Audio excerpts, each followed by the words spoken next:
Heroine కి already పెళ్లైపోయి మొగుడు doctor, వాడేమో పేషెంట్లే ముద్దు నువ్వు వద్దు అని తెగ తిరుగుతూ ఉంటే ఈ పాపకి ఈలోపు ఒకడు తగులుతాడు. వాడు లేత యవ్వనంలో దేశాలు తిరుగుతూ మంచి కవితలు అల్లేస్తా ఉంటాడు. అలానే పాపకు కూడా కవిత అల్లేసి కళ్ళు మూసి కామంతో కటకట అనే ఆట ఆడతాడు మొదలు పెడతాడు. అయితే హీరోయిన్ కి ఇదే మాత్రం నచ్చదు అనమాట. ఎందుకంటే ఆల్రెడీ తనకి పెళ్లి అయిపోయింది, వాడేమో వయసులో చిన్నోడు. సో వద్దనుకొని వాడికి గట్టిగా చెప్తే వాడు ఊరే తీసి వెళ్ళిపోతాడు. అరే ఉన్నోడు ఏం చేయట్లేదు, ఉంచుకున్నాడు పోయాడని బాధలో ఉన్నప్పుడు హీరోయిన్ ఇంకోటి తగులుతాడు. వాడు అసలు ఇక మీద ఎక్కేయటమే పని వాడికి నొట్టో.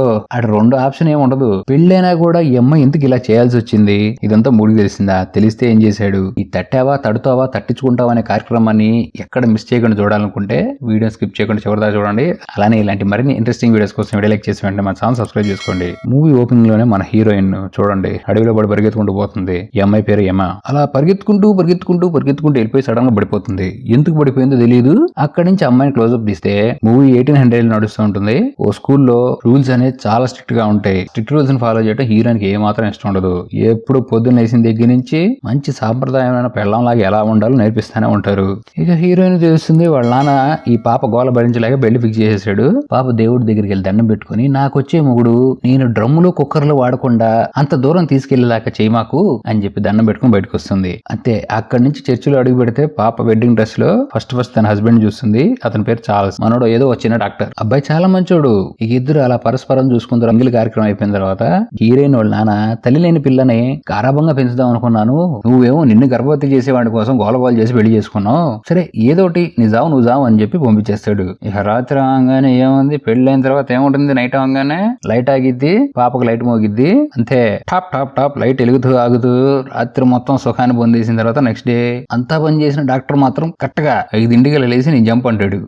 ఇంకోసారి లైట్లు వెలిగించగా అంటే లేదు పాప నాకు పేషెంట్సే ఫస్ట్, నువ్వే నెక్స్ట్ అని హీరోయిన్ ఎంత బలవంతం చేసినా సరే జంపు మనోడు. అయితే చెప్పడం మర్చిపోయాను, హీరోయిన్ ఇక్కడ ఇంటికి తీసుకొచ్చిన తర్వాత మనోడు ఇల్లు చాలా పెద్దది, 2 సర్వెంట్స్ కూడా ఉంటారు. ఇక డ్యూటీ వెళ్ళిపోయి ఇంటికి వచ్చిన తర్వాత డాక్టర్ బాబుకి పాప మంచి వంటలు చేసి పెడుతుంది. దానికి డాక్టర్ అంటాడు, నువ్వు అంత కష్టపడవసరలా, మనకి పనోళ్ళు ఉన్నారు, నువ్వు ఒక్క చిటికేస్తే చాలు మొత్తం వాళ్ళే చేసి పెట్టేస్తారు, ఎందుకు అంత కష్టపడటం అని ఈడు తెగ బాధపడిపోతాడు. సరేనండి మీకు ఈ రోజు ఎలా గడిచింది అని అడిగితే డాక్టర్ ఏముంటది పేషెంట్లు కూడా చెప్పుకుంటూ ఉంటాడు. ఇక ఇలా రోజులు నడుస్తున్న టైంలో ఒక రోజు సామాన్లు అమ్ముకునే ఒక వ్యక్తి వస్తాడు. వీడి పేరు హెరాక్. వాళ్ళు ఉంటుంది చిన్న పల్లెటూరు కాబట్టి అక్కడ వస్తువులు ఏం దొరకవు. బాబు ఒకేసారి ఒక ట్రిప్ సిటీకి వెళ్ళిపోయి మంచి వస్తువులు తీసుకొచ్చి ఇట్లా డాక్టర్లకి డబ్బున్న వాళ్ళకి అమ్మి క్యాష్ చేసుకుంటూ ఉంటాడు అనమాట. ఆల్రెడీ మీ ఆయన నా దగ్గర నుంచి చాలా తీసుకున్నాడు, ఆయనకి నవల్స్ చాక్లెట్స్ అంటే బాగా ఇష్టం, ఇగో నేను తెచ్చిన ఐటమ్స్ అని ఓ మంచి హీరోయిన్స్ చూపిస్తే హీరోయిన్ తెగ నచ్చేస్తాయి. కానీ హీరోయిన్ నా దగ్గర డబ్బులు లేవు, నేను మా ఆయన అడగాల్సిందంటే ఏం పర్లేదు ఇదిగోండి ఈ సేలవ చూడండి, అమ్మేవాడు పని ఏంటిది అమ్మటమేగా, ఏవో చూపిస్తూ ఉంటాడు. కానీ హీరోయిన్ నేను మా ఆయన అడిగి ఏమి చేయలేను నాకేం వద్దంటే సరే నీ ఇష్టం, నీకు కావాలంటే అప్పు కూడా ఇస్తాను, మీ ఆయన చాలా మంచోడు ఎక్కడికి వెళ్ళిపోడు, డబ్బులు ఆయన దగ్గర ఉంటే వడ్డీతో సహా తిరిగి వచ్చేస్తాయని చెప్పి వెళ్ళిపోతాడు. ఇక అలా హీరోయిన్ ఒక రోజు డాక్టర్ బాబు విహారయాత్రకి ఊళ్ళోకి తీసుకెళ్తాడు. అక్కడ కొంతమంది చెరువు దగ్గర బట్టలు ఉతుక్కుంటూ ఉంటే నాన్ సెన్స్ అని బాబు పక్క తీసుకెళ్లిపోతాడు అనమాట. వీళ్ళు రిచ్ గానే బతకాలి. సో ఓ పార్టీకి తీసుకెళ్తే అక్కడ అందరూ బాగా డబ్బున్నోళ్లే, అసలు డబ్బు లేనివంటూ లేడనమాట. అలా అందరినీ పరిచయం చేస్తూ వచ్చాడు మన పిల్లంతరగాడు. వాడు చూడండి ఎంత ఉన్నాడు, వాడికి మాత్రం అన్నయ్యే టౌన్ ఆఫీస్ లో క్లర్క్ గా పనిచేస్తున్నాడు. వీడి పేరు లియాన్. మనోడికి ట్రావెలింగ్ అంటే బాగా ఇష్టం, అలా దేశాలు తిరిగి ఫ్రాన్స్ అంటే మనోడికి చాలా ఇష్టం అంట. అందుకనే అక్కడ రాసే కవితలను ఇక్కడ చాలా తీయగా రాస్తూ ఉంటాడు. పాపం చూడంగా నల్లేస్తూ ఉంటాడు కూడా. ఇంకేముంది మొగుడేమో సరిగా ఉండట్లేదు, వీడికి అల్లేసరికి పాపకి తెగరంచేస్తాడు వీడు. ఈ లియాన్ బాస్ పేరు హెమెస్. హీరోయిన్ తో మాట్లాడాలని పక్కకి తీసుకెళ్తాడు. అక్కడ వంటగదిలో పనిచేస్తున్న ఒక కుర్రను చూపించి అతని కాలికి ఆపరేషన్ చేయాలి, మీ హస్బెండ్ ఎప్పటి నుంచో అడుగుతున్నా ఒప్పుకోవట్లేదు, ప్లీజ్ నువ్వే ఎలాగైనా చెప్పి ఒప్పించు అని అమ్మాయిని ఇబ్బంది పెడతాడు. సరేనండి అని నెక్స్ట్ డే హీరోయిన్ ఇక్కడ చాలా ప్లేస్ ఉంది, మనం ఇక్కడ గార్డెనింగ్ చేసుకోవచ్చు, ఇంకేదైనా చేసుకోవచ్చు, మంచి వాతావరణం చల్లగా ఉంది రా అంటే నువ్వు ఎండాకాలం వచ్చేదాకా ఆగాలని చెప్పి చేతులు మూసుకొని వచ్చేసి అని చెప్పి ఇంట్లోకి రాగానే డోర్ మూసేస్తాడు. ఇక్కడే ఈ లియాన్ గడు ఉంటాడు. పాపను పక్కకి తీసుకెళ్లి ఏదేదో చెప్తూ ఉంటే ఆ ప్యారిస్ గురించి నగరాల గురించి చెప్తూ ఉంటే హీరోయిన్ మంచి ఎగ్జైట్మెంట్ లో నాకు చిన్నప్పటి నుంచి ఎలాంటి అంటే కాలా కోరిక ఆ ప్లేసులకి వెళ్ళాలనగానే మనోడు చేతులు ఒకటి పెడతాడు. కంగారు పడమాకండి పేపరు అది తీసి చూడంగానే ఫ్రాన్స్ ఒక మ్యాప్. నేను చిన్నప్పటి నుంచి ఇలాంటి ప్లేసుల్లో ఉంటే ఆ ఊహ ఎంత బాగుంటుందో అని చెప్పంగానే నువ్వు చెప్పే మాటలకి నీ మొహానికి సంబంధమే లేదు, నువ్వు అసలు ఏ ఊర్లో దానివేనా అని అడిగితే ఎందుకు అంత మాట అన్నావు, నేను చిన్నప్పటి నుంచి ఇంతే, స్కూల్లో పెట్టే స్ట్రిక్ట్ రూల్ సిస్టమ్ లేక పెళ్లి అని గోల్ చేస్తే పెళ్లి చేశారు నాకు, ఇక్కడికి వస్తేనేమో ఏడు మాట్లాడితే హాస్పిటల్ అంటాడు, పేషెంట్ అంటాడు, నా జీవితం బర్బాద్ అయిపోయింది అయిపోయిందని బాధపడుతూ ఉంటుంది. ఇక మొహం మీద అడుగుతాడు, నువ్వు అసలు ఆనందంగా ఉన్నావా ఇక్కడ అని అడిగితే పాప దానికి నో రెస్పాన్స్. ఇక నెక్స్ట్ డే ఈ బాబుకి హింట్ ఇచ్చేసిందిగా ఇంటికి వచ్చేస్తాడు. వీడు నాతో పాటు అడవిలో అరుపులు వేయడానికి వస్తావు అనగానే ఎందుకు కారు అని చెప్పి ఆడితో పాటు వెళ్ళిపోయి బాగా చేసుకుంటారు. ఫ్రెండ్షిప్ లేండి, ఇంకా చేయలేదు. ఇక అలా మనం రోజు ఇంటికి అలవాటు పడిపోయి ఏదో వంక పెట్టి హీరోయిన్ దగ్గరకు వచ్చి ఆటలాడుతూ ఉంటాడు. ఇక్కడ హీరోయిన్ మొగుడు కూడా మనోడికి మంచి ఫ్రెండ్ అయిపోయాడు అనుకోండి. ఇక సమయం చూసి ఓ రోజు రాత్రి పాపనే వాళ్ళ ఆయన పర్మిషన్ తీసుకుని బయటికి తీసుకొచ్చి నీతో కొంచెం మాట్లాడాలని చెప్పి, నేను నీతో ప్రేమలో పడ్డాను, కళ్ళు మూసుకున్నా నువ్వే, కళ్ళు తెరిచినా నువ్వే, జిప్పు వేసినా నువ్వే, జిప్పు తీసినా నువ్వే అనే ఒక కామంతో ఉన్న కవిత చెప్పంగానే హీరోయిన్ నాకు ఆల్రెడీ పెళ్లి అయిపోయింది, నా బొగ్గు నేను వదిలేసి రాలేనంతో చెప్పడానికి చెప్పింది. కానీ పాపకు నిద్రపట్టట్లా ఆ రోజు నైట్. ఈ కన్ఫ్యూజన్ స్టేజ్ లో చర్చికి వచ్చి చర్చ్ ఫాదర్ తో మనసు మాట్లాడుకొని నా మొగుడుతో ఉండలేకపోతున్నాను, అంత కన్ఫ్యూజన్ ఉందంటంతో వాడు డాక్టర్ అమ్మ పిచ్చ బిజీగా ఉంటాడు, నువ్వే అర్థం చేసుకో, టైం ఇవ్వు, నీకు కూడా టైం ఇస్తాడని చెప్తాడు. సరే ఇంటికి వస్తే డాక్టర్ బాబు ఓ మంచి బాంబు వెలుస్తాడనమాట. లియాన్ గాడు ఊరు వదిలేసి వెళ్ళిపోతున్నాడు. ఇంత సడన్ గా ఎందుకు వెళ్ళిపోతున్నాడు ఎవరికి తెలియదు, ఎవరికి లేదు అనగానే హీరోయిన్ ఆరోగ్యం అమాంతం పాడైపోతుంది అనమాట. ఇక ఈ బాధ ఇంట్లో ఉన్న పనులతో చెప్పుకుంటుంది. మొగుడైన ఏం చేసిద్ది అదే చేసేది. నా జీవితం ఎప్పుడు విరబూసిన పువ్వుల్లాగా విరజిమ్మిన వెన్నెల్లాగా అడవిలో ఆనందం అనే ఆరాటంలో ఉండిద్దేమో అనుకున్నాను, నా జీవితానికి పోరాటం లేకుండా పోయిందని బాధపడుతూ ఉంటుంది. అలా డిప్రెషన్ లోకి వెళ్ళిపోయింది. ఇక అలా కొంపెతుకుతూ ఉంటే ఓ బుక్ దొరుకుతుంది. దాంట్లో అసలు మంచి ఫ్యాషన్ డ్రెస్సులు ఉంటాయి అనమాట. ఆ డ్రెస్సులు చూసిన తర్వాత హీరోయిన్ కి బాబా ఏమున్నాయి డాక్టర్ తో చెప్పేస్తుంది, డ్రెస్సులు ప్లేసులు అద్భుతంగా ఉన్నాయి బుక్ లో, మన ఇద్దరం కలిసి సిటీకి వెళ్ళిపోతాం, ఎందుకు ఈ ఊర్లో ఏముంది ఈ ఊర్లో అని అడుగుతుంది. దానికి మన డాక్టర్ బాబు ఒక సింపుల్ సమాధానం ఇస్తాడు, నేను చాలా చిన్న డాక్టర్ని, ఏదో పల్లెటూరులో ఉండేవాడిని, సిటీకి వెళ్ళడం కుదరదు అనగానే నెక్స్ట్ డే ఇంకోటి వచ్చాడు పాప లైఫ్ లోకి. వీడు అసలు మామూలుడు కాదనమాట. వీడి పేరు మార్కెస్. బాగా బలిసి కుర్ర పందాలు పెడతానంట ఊర్లో. అందుకని పెద్ద పెద్దోళ్ళని మంచి ప్రొఫెషనల్ లో ఉన్న వాళ్ళని పిలవడానికి వచ్చాడు. అలా డాక్టర్ దగ్గర కూడా వచ్చాడు. ఫ్యామిలీతో సహా రావచ్చు, మీ ఆవిడ కూడా తీసుకొచ్చాడు అంటంతో పాప తెగాన్ని పడిపోతుంది. ఇది విన్న పాప గంతులేసి ఎరోజ్ గారి దగ్గరికి వెళ్ళిపోతుంది. ఇగో నాకు ఈ డ్రెస్ కావాలి, ఎలా ఉండాలంటే మామూలుగా ఉండకూడదు, రాణి అంటే నాలాగే ఉండాలి డ్రెస్ వేసుకుంటే అని చెప్పి కొట్టేసి అంటుంది. ఈ డ్రెస్ చాలా ఖర్చేద్దన్నా కూడా, ఏయ్ మా ఆయన ఉన్నాడు, నువ్వు వేసేయి, నీ ఖాతాలో రాసుకో అని చెప్పి డ్రెస్ చేసుకుని ఆ డ్రెస్ తీసుకొని వెళ్ళిపోతుంది. ఇక పాప ఇక్కడ పాప కళ్ళు మెల్లగా ఈ మార్గి గడి వైపు వెళ్తూ ఉంటాయి. నెక్స్ట్ డే ఇంటికి వచ్చింది. దాని డ్రెస్ ఎలా ఉన్నాయో చూసుకోకుండా వాళ్ళ సర్వెంట్ బట్టలు కూడా బాగాలేదంట. వెళ్ళిపోయినాడు, ఉన్నాడుగా మన ఖాతా ఓపెన్ చేశాడు, ఆడి దగ్గర బట్టలు కుట్టించుకుని చెప్తుంది. అంతేకాదు ఆ హెరోజ్ గాడు దొరికాడని ఆడితో కలిసి ఇల్లు మొత్తం రిపేర్ చేయించి ఏది కావాలంటే అది మొత్తం చేపించేసుకొని అప్పు కొండంత చేసేసిద్ది. ఇంకా మొగుడు సలహా ఇస్తూ ఉంటుంది, మనం సిటీకి వెళ్ళి ప్రాక్టీస్ చేసుకోవాలి, నువ్వు ఒకే చోట ఇరుక్కుపోతే మన పరిస్థితి ఏంది అని. ఇక పాప లైఫ్ స్టైల్ పూర్తిగా మారిపోయింది.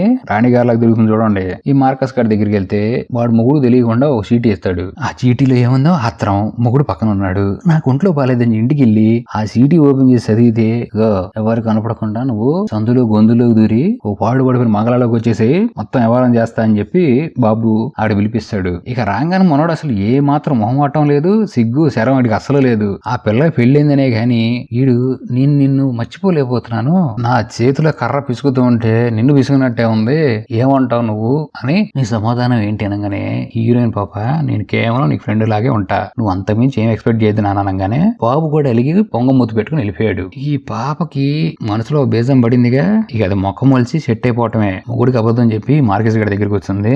పాపలో నావేశాన్ని ఆవేదాన్ని మొత్తం బయటకు ఎక్కేస్తే, ఏ పాప ఎందుకు నేనున్నాను, కమాన్ మన ఇద్దరం లో చేసేసుకుందాం అని చెప్పి ఇక డైరెక్ట్ అటాక్ బాబు పని కానిచ్చేస్తాడు. ఇది మొత్తం అంతా చేసేసి నువ్వు లేకుండా నేను ఉండలేను, నీతో నా జీవితం అని ఒక మాట కూడా ఇస్తాడు. ఇక డాక్టర్ ఏమో ఒక వ్యక్తికి కాల్ ఆపరేషన్ చేయాలని చెప్పే కదా, ఆ బుక్ చదివేసి కాల్ ఆపరేషన్ చేసేస్తాడు. అంతా సక్సెస్ఫుల్ అయిపోయింది అనుకుని అందరు సపోర్ట్లు పడితే బాబుకి ఈ విషయం అప్పుడు బయటకు వస్తుంది. అరే ఏదో కరెక్ట్ చేయలేదు నేనని చెప్పి ఇదే విషయం మనోడు ఏది దాచుకోడు. మనోడు వాళ్ళ ఆవిడ దగ్గర ఇదో మంచి బుద్ధి ఉంది, తన భార్యకి చెప్పేస్తాడు ఆపరేషన్ సక్సెస్ అవ్వలేదని. పాపకు మళ్ళీ ఓ డౌట్ వస్తుంది, నా హస్బెండ్ నా దగ్గర ఏమి దాచుకొని చెప్తున్నాడు, ఈ మార్కెట్స్ గారితో రంగుల వ్యాపారం చేసి మా ఆయన మోసం చేస్తున్నాడేమో అని చెప్పి వాళ్ళ ఆయన దగ్గర ఉండొచ్చుగా. లేదు ఆ మార్కెట్స్ అక్కడికి వచ్చి మన ఇద్దరం వెళ్ళిపోదాం ఇక్కడి నుంచి, అసలు నన్ను తీసుకెళ్ళిపో అంటూ ఆయన సావగొట్టంగానే నాకు కొద్దిగా టైం ఇవ్వు అని ప్లాన్ వేసేసి ఇదిగో నెక్స్ట్ డే నైట్ నువ్వు ఇంటికి వచ్చేసి వెళ్ళిపోదాం అని చెప్తాడు. ఈ హీరోయిన్ జంప్ అయిపోతూ సర్వెంట్లకు చెప్పి వెళ్తుంది, నా మొగుడిని జాగ్రత్త చూసుకోండి మీరు అని. ఈ మార్కెట్స్ గడ కొంపరాగానే వాళ్ళ లెటర్ రాసి వెళ్ళిపోతాడు, సారీ నేను తీసుకెళ్ళానని. అంతే హీరోయిన్ దెబ్బ ఎమ్మటి అవుట్,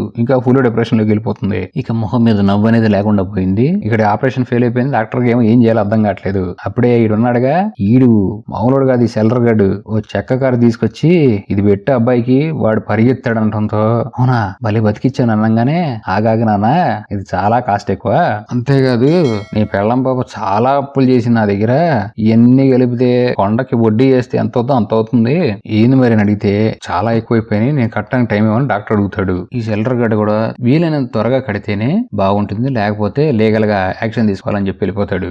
ఇంకో అదర్పేటిస్ట్ మూవీలో హీరోయిన్ కి ఓ పెద్ద సిటీలోంచి మ్యూజిక్ కాన్సెప్ట్ కి ఇన్విటేషన్ వస్తుంది. అది కూడా సెల్లర్ గడ్డ తీసుకొచ్చిస్తాడు. ఆడికెళ్ళి కూర్చోగానే తెగిపోయాడు గాడు, మళ్ళీ ఎత్తుక్కోవడానికి వచ్చాడు లియాన్ గాడు. బాబు పూర్తిగా ఇక్కడికి వచ్చేసాడు. ఇక వీళ్ళిద్దరిని కలవడంతో ఇక్కడ కల్చర్ నేర్చుకోవడానికి చాలా టైం పట్టింది నాకు. అంతేకాదు కొత్త కొత్త యాక్టివిటీస్ ఉంటే మీరు అక్కడికి వెళ్ళి మంచిగా ఎంజాయ్ చేయాలని చెప్తాడు. డాక్టర్ ఏమో ఇవన్నీ ఇంట్రెస్ట్ లేదు, కానీ అమ్మ పాపకు మాత్రం లియాన్ గాని చూడంగానే లోపల ఎక్కడో దాక్కున్నది బయటకు వచ్చింది. అదేనండి ఆత్రం. ఆడిని ఒక చోటకు రమ్మని పిలిచి ఇక రావటంతోనే మీదెక్కిస్తావా అనే కార్యక్రమాన్ని కిందకి దేకుండా కానిచ్చేసుకుంటారు. అయితే ఈ ఆనందంలో వాళ్ళ సంవత్సరంలో గుండ్రాయి పడింది. హీరో ఫాదర్ చచ్చిపోయాడంట పాపం. మళ్ళీ తిరిగి రావాల్సి వస్తుంది. ఈ సెల్లర్ గాడి అసలైన ప్లాన్ స్టార్ట్ చేశాడు.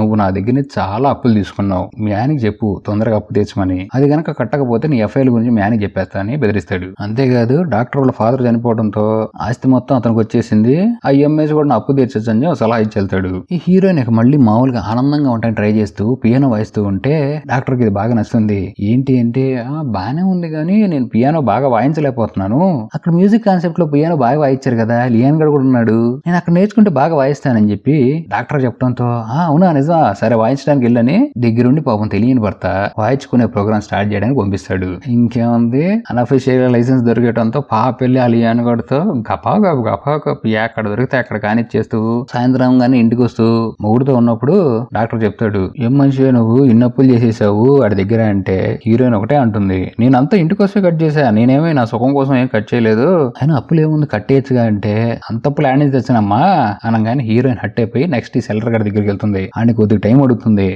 లేదు మీకు ఒక న్యూ ప్రాపర్టీ వచ్చింది, అది అమ్మేస్తే మీరు తొందరగా డబ్బులు కట్టేసి అనడంతో అదేమో హీరో గడు అమ్మటానికి ఇష్టం లేదు. ఈ పాప ఏం చేయాలో తెలియక ఇలియాన్ గడి దగ్గర వస్తుంది. ఈడేమో నా దగ్గర పద్దాకల రామాకే తల్లి, నా జీవితం నాశనం అయిపోతుందిడా నువ్వు ప్రతిసారి వస్తుంటే అనగానే ఇది విన్న హీరోయిన్ ఏంటి నువ్వు కూడా నన్ను వదిలేసి వెళ్ళిపోతావంటే కరెక్ట్ భలే దెబ్బ కొడతాడు.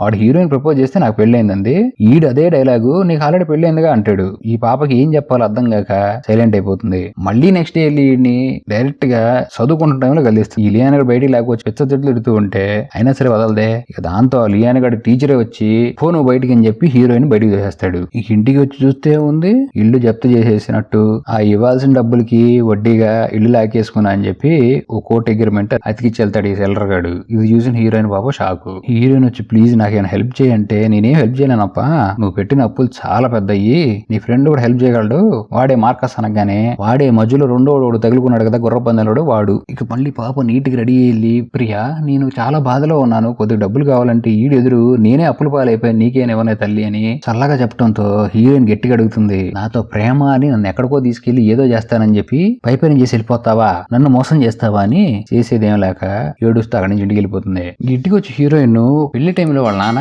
హీరోయిన్ తల్లికి సంబంధించిన కొన్ని వస్తువుల్ని హీరోయిన్ కి ఇస్తాడు. అది తను జ్ఞాపకంగా దాచిపెట్టుకుంటుంది. ఇక అప్పులు తీసుకోవడానికి తీసుకెళ్తూ ఉంటే డాక్టర్ వద్దు నీకు ఆ జ్ఞాపకాలు ఈ తీసుకెళ్ళమాక అన్న హీరోయిన్ మాట అనకుండా ఆడి దగ్గరికి వెళ్ళిపోతుంది ఆ సెల్లర్ గడి దగ్గరికి. అది చూసి ఆ సెల్లర్ గడు ఈ రూపాయి కూడా పనికిరావనగానే హీరోయిన్ తన తల్లో కూడా ఇది కూడా కాస్ట్లీ తీసుకో, నా ఇంట్లో ఏది కావాలంటే తీసుకో, చిల్లిగా అవ్వకూడరా అంటాడు. చివరికి హీరోయిన్ కి ఇవ్వటానికి ఏమీ లేక తను అర్పించేసి ఓ రాత్రి గడుపుతా అంటుంది. కానీ దీనికి మనోడు వ్యాపారం గట్టిగా నిలబడటంతో హీరోయిన్ ఈ మాటలకి ఏం చేయాలో అర్థం కాదు. హీరోయిన్ మెంటలు వచ్చి వాళ్ళ ఆయన డాక్టరేగా వాడి దగ్గర మెడిసిన్స్ తో పాటు విషం కూడా ఉంటుంది, ఆ సీసా తీసుకుని అడవిలోకి వెళ్ళిపోయి తాగి అక్కడే కూడా చచ్చిపోతుంది. తన లైఫ్ లో ఎంజాయ్మెంట్ కోసం ఏదేదో చేసి తన జీవితాన్ని తన చేతులారా నాశనం చేసుకుంది. ఈ స్టోరీ గురించి మీరు అనుకుంటున్నారు కామెంట్స్ మెన్షన్ చేయండి.